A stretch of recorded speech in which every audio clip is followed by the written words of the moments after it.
Mark James, the Chief Technology Officer for Striking Distance. That's me. For the Callisto Protocol. So I would like to talk about your poster child first. Yes. About Jacob Lee, the main yeah. character, played by Josh Duhamel. Josh Duhamel, yeah. Duhamel. Okay, yes. So that's how you pronounce it.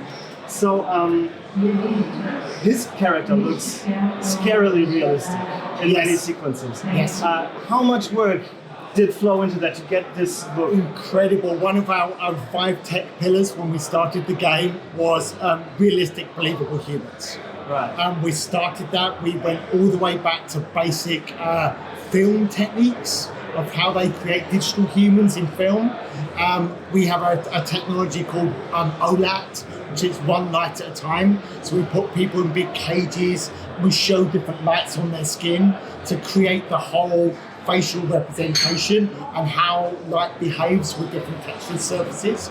So we always had this really high quality bar that we wanted to show humans in our game and humanoid creatures to a quality level that was believable.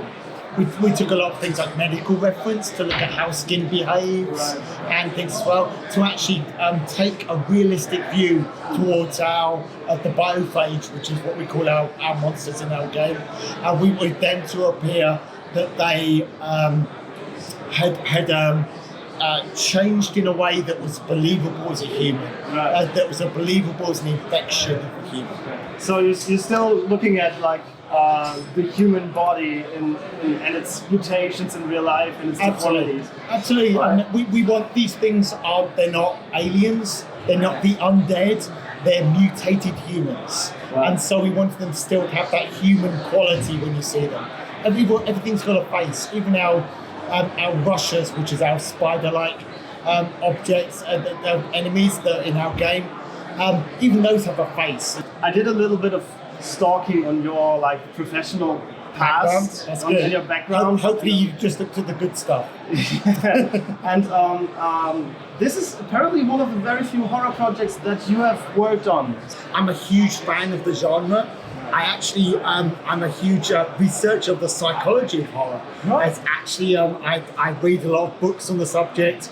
Myself and Glenn talk a lot about our references into this game. What we see as some of we're huge fans of like John Carpenter's work, especially in The Thing, where that kind of those kind of metamorphosis of body horror, with the head and the spider that was created back there. Oh yeah, it's one of the reference materials when we were looking at designing for us. Great. Now that we know how that genre is special to you personally, how does it feel special to the approach in terms of the technical development of the game? Are there any instances where you say that is where horror as a genre is special to the development and how you approach it? Absolutely. So one of the key things, I'll give an example, is audio. Yes. Audio is so important in the genre, and that the ability to use it to induce fear in the product. So we doubled down on our audio in our game as a technology. So we have a full 3D positional audio system on the new consoles. We have full acoustic models, so you decide on the sides of the rooms that you're in. We have portaling technology, so if I was to open a door, the sound would be different in the room. Right. I can't wait for people just to sit with a set of headphones on and hear every part. You can hear every drip, every footstep.